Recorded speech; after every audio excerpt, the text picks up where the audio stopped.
पिता परमात्मा कबीर भगवान कबीर साहिब जी ये अपने पिता हैं, परम पिता हैं, हम सभी के जनक हैं। ये परम अक्षर ब्रह्म है। इन्हीं को सतपुरुष अकाल मूर्त शब्द स्वरूपी राम आदि उपमात्मक नामों से जाना जाता है। इनका बॉडी का नाम कबीर देव है, कबीर साहब है। कबीर साहब कबीर है।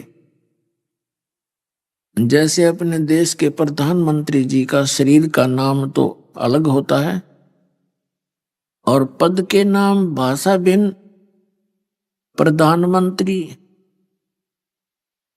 और प्राइम मिनिस्टर ये पोस्ट के पद के नाम है, उपमात्मक नाम है। ऐसे सतपुरुष अकाल मूर्त शब्द स्वरूपी राम सतपुरुष परम अक्षर ब्रह्म ये उसी कबीर परमात्मा के उपमात्मक नाम है, उपाधि के नाम है। तो पुण्यात्माओं वो परमात्मा हम सभी के जनक हैं और हम यहाँ काल के लोक में कैसे फंसे इसका सृष्टि रचना से ज्ञान होता है। जिस समय परमात्मा ने ऊपर के सभी लोकों की रचना कर दी, सतलोक, अलखलोक, अगमलोक और अकैलोक, और उनमें प्रत्येक लोक में यही कबीर परमात्मा अपने 4 रूपों में विराजमान हुए और प्रत्येक लोक के ऊपरले हिस्से में परमात्मा ने एक बहुत बड़ा गुम्बज वचन से बनाया। उसके अंदर एक सिंहासन और सिंहासन के ऊपर परमात्मा स्वयं विराजमान हुए।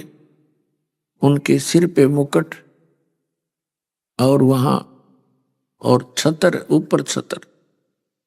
तो प्रत्येक लोक में परमात्मा स्वयं ही 4 रूप धारण करके विराजमान हुए। परमात्मा नर आकार है, मनुष्य सदृश हैं। उनका प्रत्येक लोक में शरीर का प्रकाश अलग अलग है।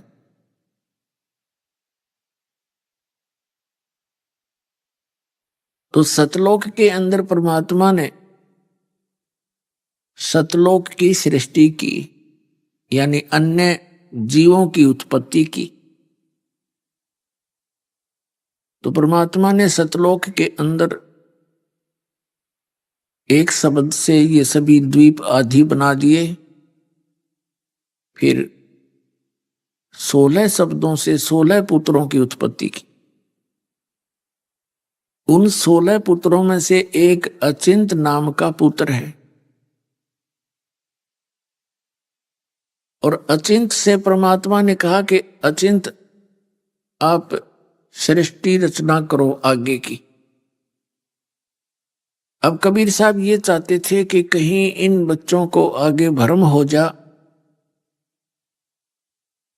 और ये बीच में फिर अपनी गलती ना कर बैठे, इसलिए इनको एक सबक सिखाना था। अचिंत ने अपने वचन से अक्षर पुरुष की उत्पत्ति की, जो आगे चलकर सातसंग ब्रह्मांड का स्वामी हुआ। और अक्षर पुरुष से अचिंत ने कहा कि आगे मेरी सृष्टि रचना में सहयोग कर, मदद कर। वहां पर मानसरोवर है परमात्मा के लोक में, सतलोक में, सभी लोकों में। मानसरोवर के अंदर जाके वो अक्षर पुरुष विश्राम करने लगा, स्नान करने लगा। स्नान करते करते उसको निंद्रा आ गई, क्योंकि वहां श्वासों से शरीर नहीं है। काफी समय तक बाहर नहीं आया। तब अचिंत ने परमात्मा से कहा, प्रभु अक्षर पुरुष जल के अंदर गहरी निद्रा में सोया पड़ा है और उसके अभाव से मैं सृष्टि रचने में असमर्थ हूं। तब परमात्मा ने कहा, बेटा समर्थ का काम समर्थ ही कर सकता है। तुम्हें एक सबक सिखाया है कि आगे चल के तुम टांग ना अड़ानी शुरू कर दो, अपनी अपनी डफली अपने अपने राग ना बजाने लग जाओ, इसलिए तुम्हारी औकात से तुम्हें परिचित कराया है। तब परमात्मा ने क्या किया, उसी अमृत सरोवर से जल लिया, उस जल से अपने वचन से एक अंडा बना दिया, उस अंडे में अपने वचन से अपने ही शरीर से एक आत्मा प्रवेश करती है। उस विशाल अंडे को सरोवर में छोड़ दिया और वो गड़गड़ गड़गड़ करता हुआ जब नीचे जाने लगा, अक्सर पुरुष की निंद्रा भंग हो गई और उसने अपने को डिस्टर्ब मान के और थोड़ा सा क्रोध से देखा, जैसे किसी को नींद से जगा दे तो कई व्यक्ति काफी नाराज हो जाते हैं, यह स्वभाव है। उसी प्रकार उसने भी इसी स्वभाव का बर्ताव किया तो उसका जो कोप था वो उस अंडे में प्रवेश हुआ, अंडा फट गया और उसमें से ये ज्योत निरंजन निकला, जो आगे चल के ब्रह्म नाम से प्रसिद्ध हुआ। काल भी इसी को कहते हैं, ज्योत स्वरूपी निरंजन भी इसी को कहते हैं। ये निकला। परमात्मा ने कहा, तुम दोनों बाहर आओ। अक्सर पुरुष तुम निद्रा में थे और तुम्हें जगाने के लिए ये सब क्रियाएं करनी पड़ी। दोनों बाहर आ गए। कौन? सरपुरुष और अक्षर पुरुष। तो परमात्मा ने कहा, आप जाइए अचिंत के लोक में, तीनों जने रहो उसके द्वीप में। आज्ञा मानकर वो दोनों वहां चले गए, तीनों, अचिंत, सरपुरुष और अक्षर पुरुष। ये अचिंत के लोक में रहने लगे। काफी समय व्यतीत हुआ। उसी दौरान परमात्मा ने, कबीर देव जी ने, सतपुरुष ने, अमर पुरुष ने हम सभी आत्माओं का सृजन किया अपने वचन से, अपने अंदर से। उस परमात्मा ने वचन से हमारी उत्पत्ति की और हम वहां रहने लगे। हमारा सब वहां अलग से, प्रत्येक का अलग अलग परिवार था। जितने हम चींटी से लेकर हाथी तक, या मनुष्य या अन्य प्राणी हैं, पशु पक्षी, ये सभी वहां हंस रूप में रहते थे। हंस माने पक्षी जैसे रूप में नहीं, मनुष्य सदृश हमारा शरीर था, एज इट इज। और हमारे परिवार थे, हमारा बहुत बड़े महल थे वहां पर, आज भी हैं, वो खाली पड़े हैं, जिनको हम छोड़कर आ गए। वहां ना बुढ़ापा था और ना मृत्यु थी, दोनों कष्ट नहीं थे। किसी भी वस्तु का अभाव नहीं था। सभी आहार हमारे को उपलब्ध थे। सदाबहार वहां बाग बगीचे थे, फल फूलों से लदे रहते हैं और हम वहां बड़े आनंद से रहा करते थे। कोई काम नहीं था, कोई काम नहीं था। अपना सैर सपट्टे करो, विश्राम करो, भूख लगे तभी अपना फल फ्रूट आहार भोजन जैसा भी उचित समझो आपको उपलब्ध रहता था। कोई कष्ट नहीं था।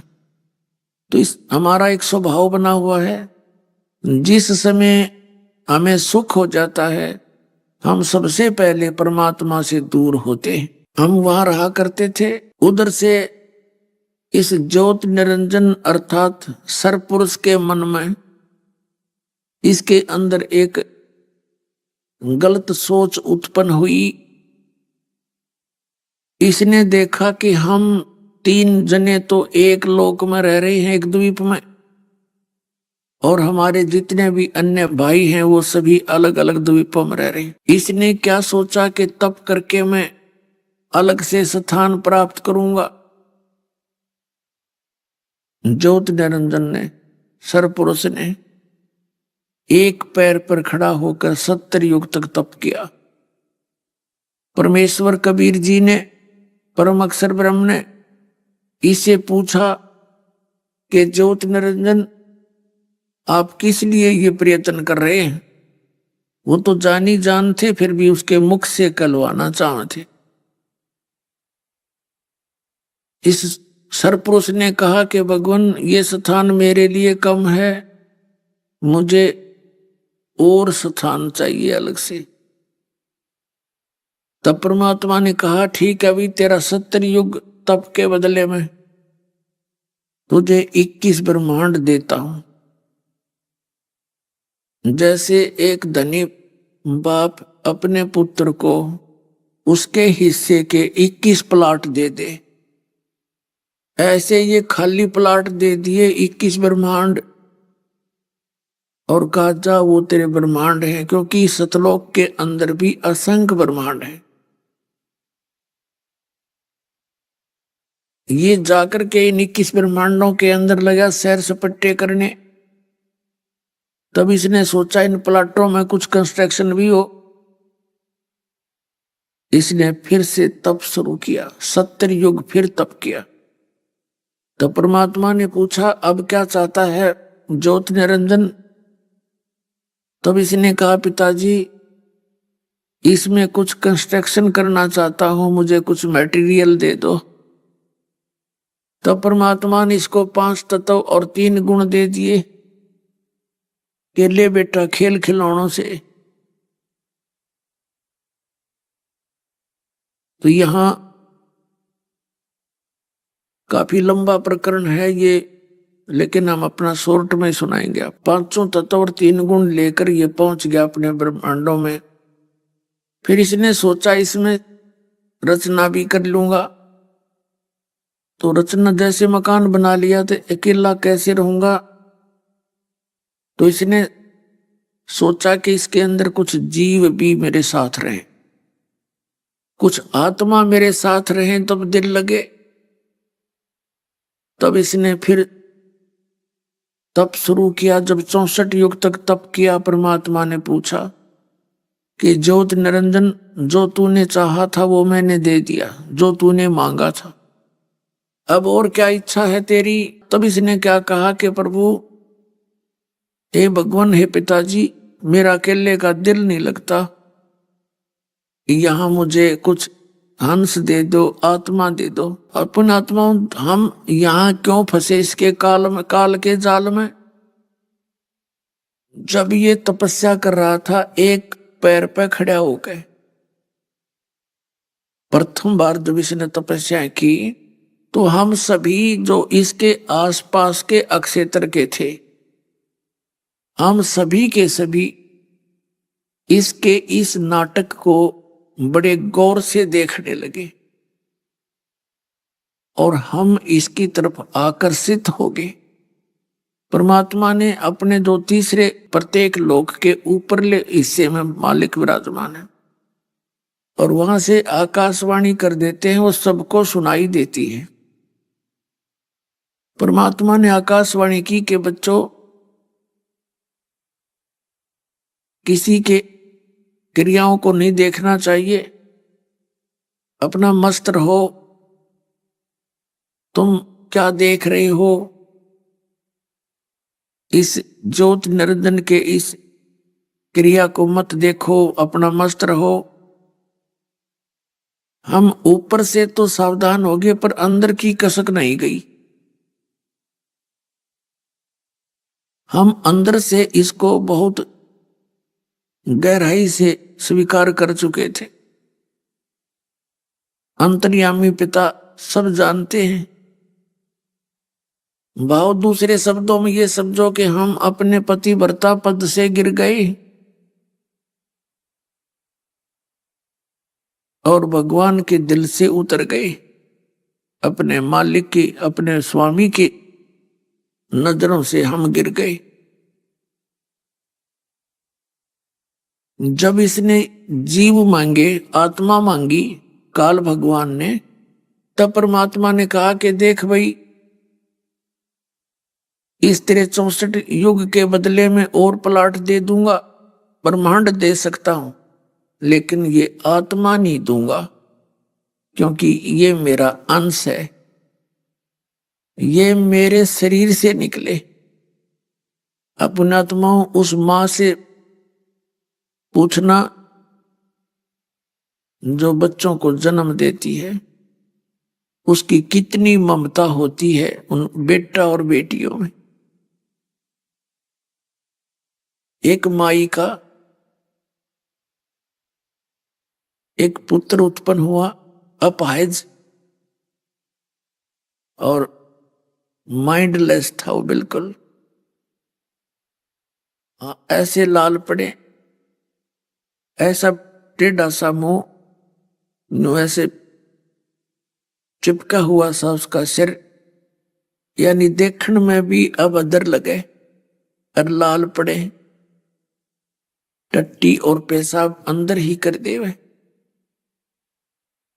दास जब सर्विस करता था सरसा जिले में, किराए पर रहा करता था उसके, तब देखा करता था उस मां की ममता को। उस बच्चे को देखकर आदमी रोटी नहीं खा सकता, ऐसी स्थिति में था। और वो जब आ करता, रोना भी नहीं आता था, ना बोलना आता था, तो बाजी आती थी, आई आई मेरे लाल, आई मेरे लाल, और उसकी लाड़ लूड़ पूछ के मुंह मां धो के फिर प्यार करती थी। अपने आत्मा कहने का भाव ये है कि उस परमात्मा कबीर भगवान के हम सभी बच्चे हैं, चींटी से लेकर हाथी, और हिंदू मुस्लिम सिख ईसाई, ये सभी मनुष्य उस परमात्मा के बच्चे। अब उस भगवान को हम कितने प्यारे लगते हैं, और हम कैसे यहां फंस गए, और कितना हम कष्ट उठा रहे हैं, तो उसे देखा नहीं जा रहा। अब कैसे फंसे, ये कहानी इस अमर कथा से पता लगेगा।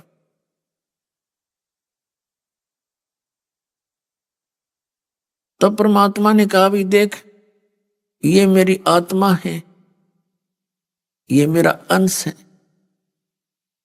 और ये मेरे हृदय से मुझे प्रिय है, ये नहीं दे सकता मैं तुझे।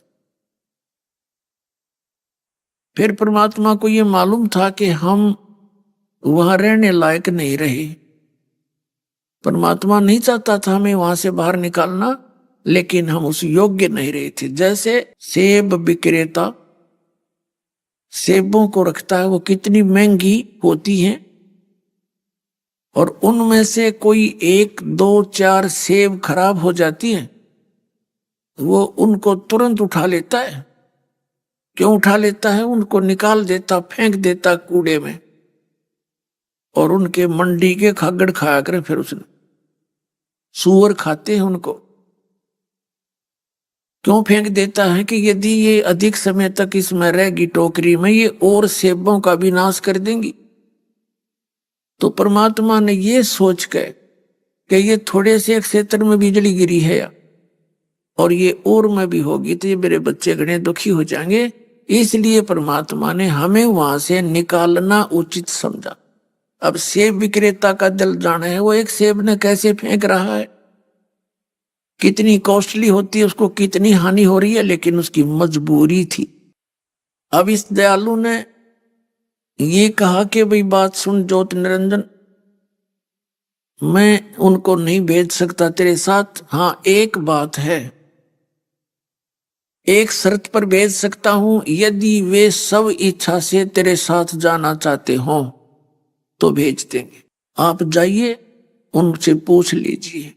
ज्योति निरंजन हमारे पास आया, हम तो पहले ही इसको चाह रहे थे अंदर से। जब ये हमारे पास आया तो हम इसके चारों तरफ मंडरा गए। इसने कहा कि मैंने पिताजी से ऐसे ऐसे 21 ब्रह्मांड प्राप्त किए हैं तप करके, और उनके अंदर ऐसे ऐसे झरने बनाऊंगा, स्वर्ग बनाऊंगा, महास्वर्ग बनाऊंगा, हीरे पन्ने लाल लगाऊंगा, वहां झरने बहेंगे, ऐसे ऐसे। तुम चलोगे मेरे साथ? हम सभी ने कह दिया कि यदि पिताजी आज्ञा दे दे हम तैयार हैं।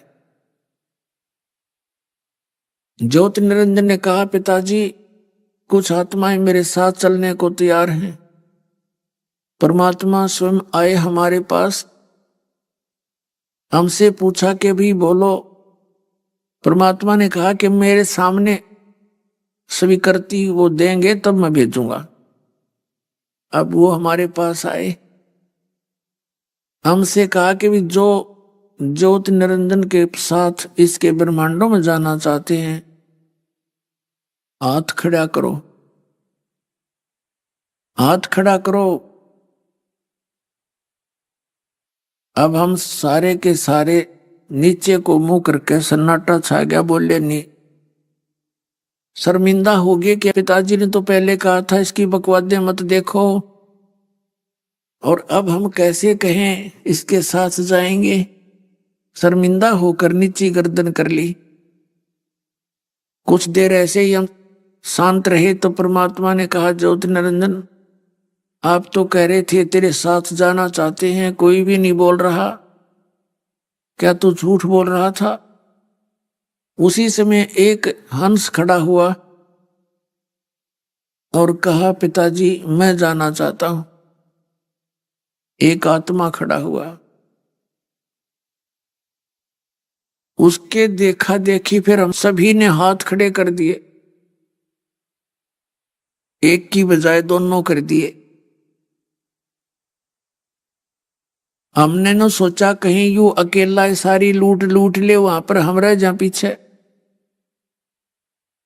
तो परमात्मा ने कहा, ठीक है ज्योति निरंजन, जिन्होंने तेरे साथ जाने की स्वीकृति दी है उसके नंबर मेरे पास आ गए सबके।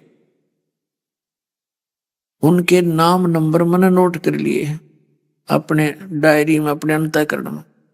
अब आप जाइए अपने उस लोकों में, ये सभी 21 ब्रह्मांड पहले वहीं थे, सतलोक में ही थे। एकांत स्थान में एक साइड में मालिक ने पटक रखा था इसको, तो ये चला गया अपने ब्रह्मांडों में। और उधर से परमात्मा ने क्या किया, जिस अंश ने, जिस आत्मा ने सर्वप्रथम स्वीकृति दी थी उसका स्त्री रूप बना दिया, एक युवा लड़की, युवती लड़की बना दी। और हम सभी आत्माओं को रिड्यूस करके बीज रूप में उस लड़की के अंदर फीड कर दिया। जैसे इतनी बड़े बड़े मैटर को एक थोड़े से पेन ड्राइव में डाल देते हैं जिससे इतनी मोटी मोटी पुस्तकें बन जाती हैं, ऐसा समझो। और उस लड़की से कह दिया, बेटा मैंने तुझे शब्द शक्ति दे दी है वचन की, जितने जीव वो काल कहे तू उत्पन्न कर देना वचन से, शब्द से बोल देना, अपने आप वो सामने उत्पन्न हो जाएंगे। जैसे कंप्यूटर में डाउनलोड कर लेते हैं इंटरनेट से, कितनी मोटी मोटी पुस्तक फिल्म तक भी हो जाती है, ऐसे।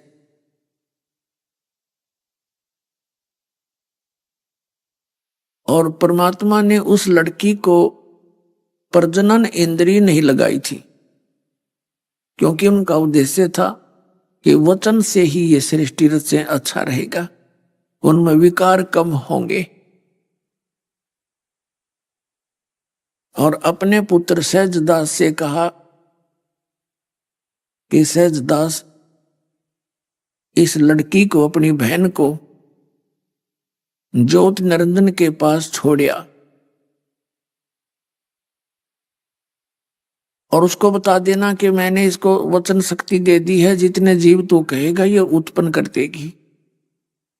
जैसा आदेश था परमात्मा का, सहजदास ने जाकर इस ज्योति निरंजन काल को सुना दिया और लड़की को वहां छोड़ दिया, वापस अपने द्वीप में आ गया। अब युवा होने के कारण लड़की का रंग रूप निखरा हुआ था। ज्योति निरंजन के मन में दोष आ गया, इसके अंदर काम वासना है भी होगी। और इसने उस लड़की के साथ बदतमीजी करनी चाहिए। तो पुण्यात्माओं, जो वो लड़की सबसे पहले आत्मा की लड़की बनाई थी वो प्रकृति कहलाई दुर्गा। इसने इस दुर्गा देवी के साथ बदतमीजी करनी चाहिए, ये समझ गई इसके गलत इरादे को, और कहा ज्योति निरंजन बात सुन, देख पहले तेरी उत्पत्ति हुई और बाद में हमारी उत्पत्ति हुई। उसी परम पिता का तू पुत्र, उसी की मैं पुत्री, दोनों बहन भाई हम, और तू ये जुल्म ना कर मेरे साथ। मेरे को शब्द शक्ति है, जितने जीव तू कहेगा मैं वचन से उत्पन्न कर दूंगी। पर इसने इतना कामांध हो गया, ये भूल गया सब मर्यादाएं और हद से ज्यादा बढ़ गया। आलिंगन और चुम्बन करने के लिए हाथ फैलाया, मुंह खोल लिया, बिल्कुल लड़की को जकड़ने की चेष्टा की। उसी समय उस लड़की ने, दुर्गा ने सूक्ष्म रूप बनाया और वो उसके मुख के मुंह खोल रखा था और कोई स्थान देखा नहीं अपने बचाव का। उसके मुख के माध्यम से पेट में चली गई और वहां से पुकार किया कि हे परमात्मा मेरी रक्षा करो, मुझे बचाओ परमपिता। मेरे साथ बदतमीजी की और निरंजन ने मुझे खा लिया। परमात्मा अपने पुत्र जोग जीत का रूप बना के, योग संतायन उसी को जोग जीत भी कहते, जोग जीत का रूप बना के वहां पहुंच गए और कहा ज्योति निरंजन तूने इस सच्चे लोक की मर्यादा भंग कर दी, अब तू यहां रहने लायक नहीं रहा। लड़की को उसके पेट से निकाल दिया, उसका नाखून से पेट चीर के ऑपरेशन कर दिया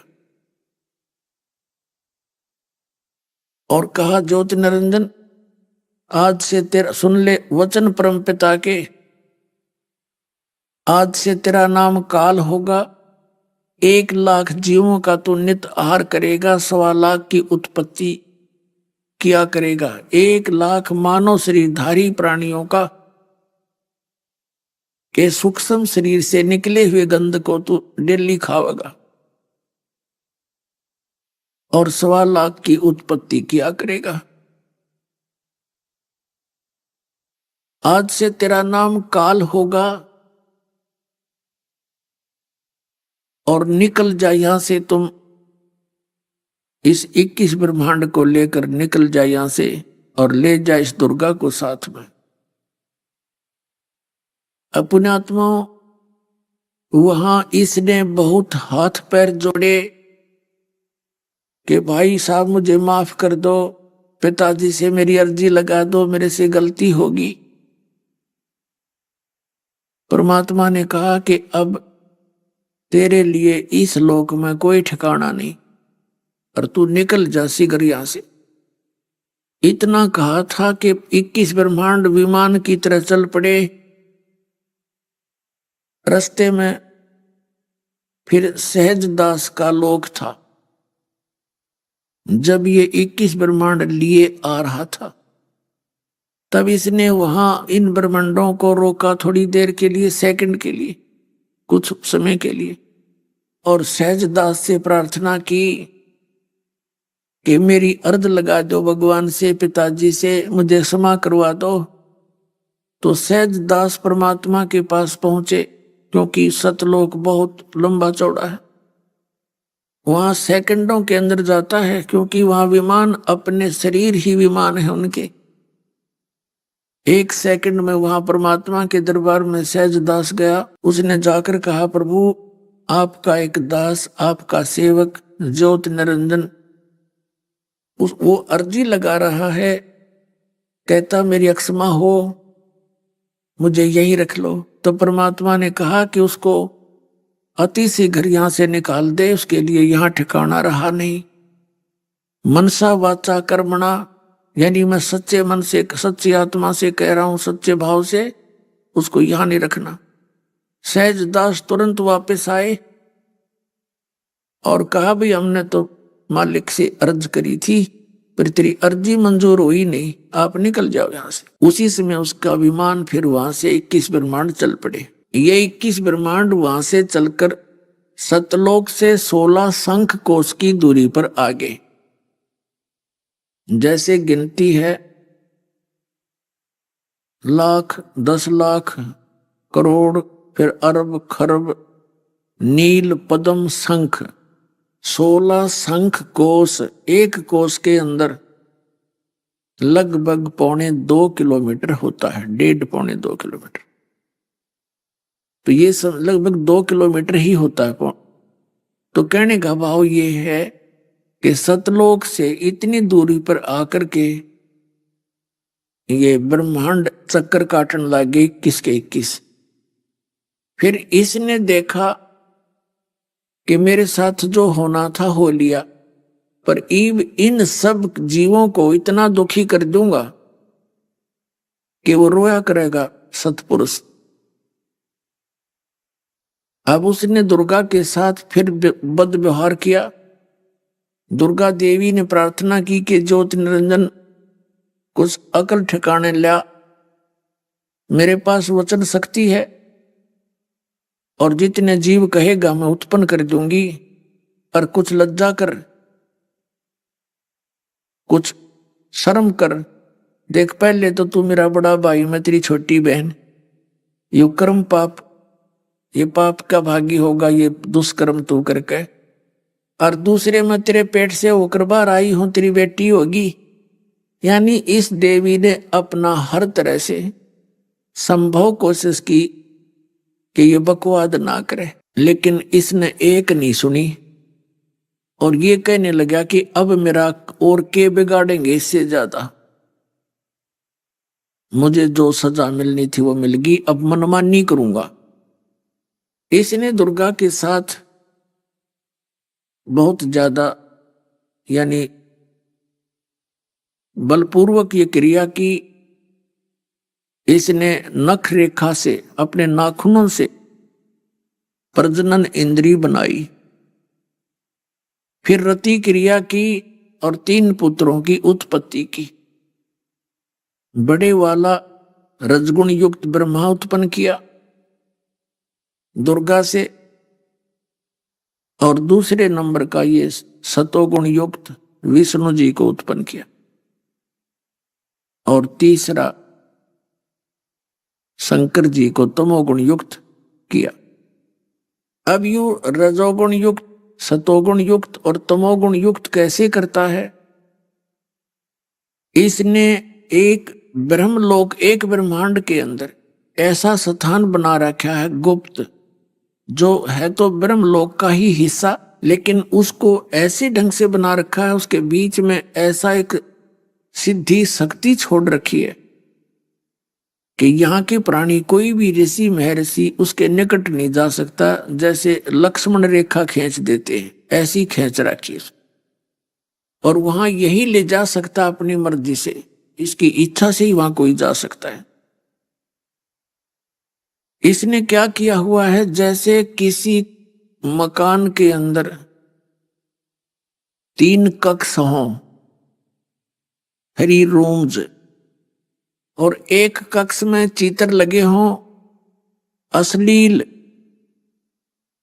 और दूसरे में लगे हों संत फकीरों के, और तीसरे में लगे हों सूरवीरों और शहीदों के। तो जब व्यक्ति उन अश्लील चित्रों वाले कक्ष में जाता है, उसकी बुद्धि में मलिनता, वही विचार, वही प्रेरणाएं प्रबल हो जाती हैं जब तक वो वहां रहता है। और जब वो जाता है साधु संत फकीरों महापुरुषों के उन चित्रों को देखता है, उनके चरित्रों को याद, अपने आप उनके पिछले लीलाएं, उनकी महिमा उसके अंतःकरण में घूमना शुरू कर देती है, वैसा ही स्वभाव बन जाता है। और जब वो व्यक्ति जाता है उन सूरवीर शहीदों के लगे हुए चित्रों वाले कक्ष में, तो वहां जाकर के उनकी लीलाओं को याद करके उन्होंने ऐसी बहादुरी की थी, उन्होंने ऐसा किया था, वो बातें याद करके वैसा ही स्वभाव बन जाता है। इस काल भगवान ने सुनियोजित तरीके से ये सब काम कर रखा है। ये क्या करता है, जब ये प्रथम पुत्र की उत्पत्ति करते हैं दोनों मिलकर, ये शिव और शिवा, शिव कहते हैं इस काल को, जैसे श्री शिव पुराण के अंदर रुद्र संहिता में इसको काल रूपी ब्रह्म कहा है, और दुर्गा को शिवा कहा है, प्रकृति भी कहा है, त्रिदेव जननी भी कहा है। तो ये वहां जब दोनों जने ये वहां होते हैं उस क्षेत्र में, जहां पर इसने उस क्षेत्र को ऐसे ढंग की रचना की है, वहां जाते इनके ये अपने आप रजोगुणी हो जाते हैं, दोनों का स्वभाव ऐसा हो जाता है। तो वहां ये जो क्रिया करते हैं स्त्री पुरुष संतानों उत्पत्ति के लिए, तो वो पुत्र रजोगुण स्वभाव का हो जाता है, उसको ये अचेत कर देते हैं। बचपन से ही थोड़ी सी जानने योग्य होता है कुछ बातों को, उसी समय इनको कोमा में कर देते हैं अपनी सिद्धि शक्ति से, और परवरिश जारी रखते हैं। फिर ये दूसरे स्थान पर चले जाते हैं जो सतोगुण प्रधान है, वहां पर साधु संत फकीरों के ऐसे चित्र हों, यानी ऐसा स्वभाव बना, ऐसा स्थिति बना रखी है उसकी सिद्धि से, तो वहां जब दोनों के संयोग से जो पुत्र उत्पन्न होता है वो ऑटोमेटिकली सबतः सतोगुणी बन जाता है। इसी प्रकार तीसरे स्थान पर जो तमोगुण प्रधान है, वहां जाते हैं तो इन दोनों के संयोग से जो पुत्र उत्पन्न होता है वो सबतः तमोगुणी हो जाता है। इस प्रकार उनका नाम रख देता है ब्रह्मा, विष्णु और शिव। जब ये रजोगुण प्रधान क्षेत्र में होता है तो वहां स्वयं तो ब्रह्मा रूप बना लेता है 5 मुख वाला, और दुर्गा को वहां सावित्री रूप में रखता है। तो इन दोनों के उस आकृति, उस बॉडी के अनुरूप ही उत्पन्न होने वाले बालक की शकल बन जाती है। इस प्रकार इन्होंने दोनों ने फिर 3 पुत्र उत्पन्न किए, और दुर्गा से ये कह दिया कि मुझे श्राप लगा हुआ है 1 लाख मानव शरीरधारी प्राणियों का नित्य आहार करने का, और मेरे विषय में तू किसी को जानकारी ना देना, नहीं तो मेरे प्रति नफरत हो जाएगी और ये बच्चे मुझसे दूर चले जाएंगे, और तू मेरा भेद किसी को नहीं देगी। अगर तूने मेरा भेद दिया तो मुझसे बुरा नहीं होगा। अपने आत्माओं, दुर्गा ने और हम सब ने अपने पैर पे आप कुहाड़ी मारी, हम अपने सुखदाई भगवान से दूर हो गए और इस नकली पर आसक्त हो गए। अब फिर हम यहां आकर के कितने दुखी हो रहे हैं। आगे सृष्टि रचना ऐसे है कि दुर्गा ने, फिर काल ने कहा कि जब तक ये बच्चे युवा हों इनको अचेत रखना और इनको बेहोश रखना, परवरिश जारी रखना, और जब ये युवा हो जा तो इनका विवाह कर देना, अपने वचन से तू लड़की उत्पन्न कर लेना, लेकिन मेरा भेद ना देना। और मैंने प्रतिज्ञा कर ली है कि मैं किसी को भी दर्शन नहीं दूंगा, मैं किसी के समक्ष अपने वास्तविक रूप में नहीं आऊंगा। तब इस दुर्गा ने कहा कि ज्योति निरंजन, मैं एक अबला औरत इतने बड़े ब्रह्मांडों को कैसे चला पाऊंगी, और तू गुप्त रहेगा तो मैं कैसे संभालूंगी इतने काम को। तब उसने कहा कि जो कुछ करना है वो मैं ही करूंगा, तू चिंता ना कर, लेकिन एक ध्यान रखना, मेरे बारे में कुछ नहीं बताएगी, और ये बच्चे जब सियाने हों, भगवान की खोज ये चाहें तो बता देना परमात्मा निराकार है। मैं किसी भी साधना से, किसी भी क्रिया से कभी किसी को दर्शन नहीं दूंगा, ये मेरी प्रतिज्ञा है। अपनात्माओं, दास जो ये अमर कथा यथार्थ सृष्टि रचना आपको सुना रहा है, आपको ऐसा लगेगा जैसे कोई दंत कथा है, बनावटी सी बातें हैं, लेकिन ये 100% सत्य है, क्योंकि हमने पहले सारा नकली ज्ञान सुन रखा है और अब हो गए हम वैज्ञानिक।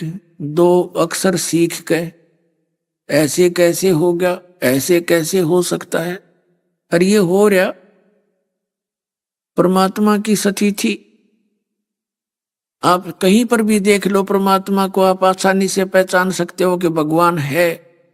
पर कोई जो ये साइंस के मास्टर मानते हैं कि कोई परमात्मा नहीं है, इनके विषय में गीता में कहा कि ये तो संसार का नाश करने के लिए उत्पन्न होते हैं ऐसे व्यक्ति, जो यूं कहते हैं कि ये संसार का कोई रचयिता नहीं है, कोई परमात्मा नहीं है, अपने आप ये मटेरियल से, जीवाणुओं से, परमाणुओं से अपने आप बनता बिगड़ता। ये परमाणु किसने दिए, ये कहां से आ गए परमाणु? तो पुण्यात्माओं, ये तो मंदबुद्धि के लोगों का विचार है, जिनको हम इंटेलिजेंट समझते हैं अध्यात्म मार्ग में, वो माइनस है। अब जैसे अगस्त ऋषि के विषय में कि उन्होंने भक्ति शक्ति की सिद्धि आ गई। एक सिद्धि ऐसी है, 7 के 7 समुद्रों को और एक घूंट में पी लेती है, बीज रूप में सूक्ष्म कर लेता है। बताओ, या किसी का गला उतरा ही साइंस वाला के 7 जन भी ना उतरे, कितनी बात कर लो, और 100 की 100 सत्य है। तो पुण्यात्मा, और फिर वैसे वापस कुरला मार दिया, भर गए 7 समुद्र। तो परमात्मा अध्यात्म मार्ग में ये कुछ नकली भी ऋषि जो कलियुगी ये कहा करते, ये तो गपौड़ हैं, गपास्टिक हैं, इस तरह की बातें जो संसार के कर्म अनुकूल नहीं है, वो झूठ होती है। पुणात्मा परमात्मा किसे कहते हैं? वो तो हमारे जैसा हो गया, फिर जो कुछ नहीं कर सकता। अब जैसे हम देखते हैं, ये विशेषकर जो अपने आप को कम्युनिस्ट कहते हैं, वो तो पक्के नास्तिक हो लिए, वो नहीं मानते, कहते हैं वो तो बिल्कुल सही, ये कहते हैं कि ये कुछ नहीं है, बस नर मादा से जीव उत्पन्न होते हैं और खत्म हो जाते हैं, बस बात खत्म है। अपने आप प्रकृति यानी कुदरती स्वतः ही ये जन्म होते रहते हैं। अब हम छोटे छोटे पढ़ा करते थे, उसमें एक पंजाबी की कविता आती थी प्रार्थना रूप में। हम 4th कक्षा से पंजाबी पढ़ना शुरू करते थे, हरियाणा क्षेत्र वाले। हरियाणा नहीं था पहले, ज्वाइंट पंजाबी था और पंजाबी कंपलसरी थी। तो उसमें हम कविता पढ़ा करते थे, आस्था भगवान की गढ़ी थी। कोई भी किसी भी सटोरी कहानी में भगवान का बीच में छौंक होता, घनी स्वादिष्ट लगा करती थी वो कथाएं। तो क्या पढ़ा करते थे कि कई असंख्य बनाए बंदे, अकनक हथ लाए, एक दूजे दे नाल कोई भी रलदे नहीं रलाए। परमात्मा की महिमा गाई जाती थी कि कई असंख्य बनाए बंदे और सबके एक जैसे आंख नाक हाथ मुंह ला रखे और एक दूजे दे नाल कोई भी रलदे नहीं रलाए। क्या यह भगवान बिना हो सकता है? और एक ही माता पिता यानी एक ही मोल्ड से बने हुए बर्तन एक जैसे ही होते हैं, जब कुदरती मानना चाहिए। ये परमात्मा की दया है। कितने इंसान है एक दूसरे से किसी की शक्ल नहीं मिलती है, बगैर भगवान के हो सकता है? उसका संदेश, उसका वचन काम करता है। और कौन सा वो माँ के गर्भ में बैठा है, गड़ाया बैठ कर, जो उसका वचन है कि एक दूसरे के साथ रलेंगे नहीं, बस हो गया शुरू। ये सब काम वचन से होता है, परमात्मा की सब लीला वचन से हो रही है। जो उन्होंने जिस मटेरियल में जिस टाइप का वचन बोल दिया, वो उसी प्रकार क्रिया कर रहे हैं। जैसे एक वट वृक्ष है, वट वृक्ष बड़ के बीज में बीज कितना होता राई के समान, और उसको डाल दिया मिट्टी में, पानी डाल दिया, पौधा उगा कितना मोटा, और बट वृक्ष पूरे बरवाला में फैल जाता, उसने फैलन की जगह मिल जाता है। तो उस परमात्मा के वचन से ही किस वस्तु से और क्या बन जाता है। हमारा शरीर किस वस्तु से बनता है और आज हम किस रूप में इसको लिए फिर रहे, तो ये भगवान बिना नहीं हो सकता। ये कहने की बातें हैं, ये ऐसे होता है, ऐसे हो जाता है। मालिक के वचन है, परमात्मा की हुई व्यवस्था है, उसी से सब कुछ हो रहा है। तो इस प्रकार इस नास्तिकता का भी अंत अब होगा, क्योंकि अभी तक हमने परमात्मा की जो कथाएं सुनी थी, और भगवान ऐसी ऐसी लीला करता है, ऐसा अनहोनी करता है, हम सुना सुना करते थे, होती नहीं देखी, जिस कारण से हम उनको गपौड़ मानने लगे कि ये तो वैसे ही कहने की बातें नहीं। अध्यात्म मार्ग में किसी भी वस्तु को हम ये नहीं कह सकते, ऐसा नहीं हो सकता। परमात्मा के विधान में, परम अक्षर ब्रह्म की डिक्शनरी में इम्पॉसिबल वर्ड नहीं है। अब हम उसी प्रसंग पर आते हैं जहां से शुरू किया था। अब जब इन तीनों पुत्रों की उत्पत्ति होगी, ये युवा हो गए, इन तीनों को सचेत कर दिया। ब्रह्मा जी को एक कमल के फूल पर समुद्र के अंदर ब्रह्मलोक में एक बहुत बड़ा सरोवर है, बहुत बड़ा समुद्र है, मीठे और खारे जल का अलग अलग है। उसके कमल के फूल पर, और विष्णु जी को शेष नाग की सैया पर, और शिव जी को कैलाश पर्वत पर है। फिर इन तीनों को इकट्ठा कर दिया किन्हीं भी कारणों से। जब ये तीनों इकट्ठे हो गए, तब ये ब्रह्मा जी ने श्री देवी पुराण के तीसरे स्कंद में अपने पुत्र नारद को ये ज्ञान सुनाया था, और नारद जी सुना रहे हैं व्यास जी को। तो क्या बताया ब्रह्मा जी ने कि बेटा नारद, जब मैं क्या बताऊं, जब मेरा जन्म हुआ, जब मैं उत्पन्न हुआ, मैं कमल के फूल पर बैठा था, और मुझे नहीं मालूम मैं इस अगाध जल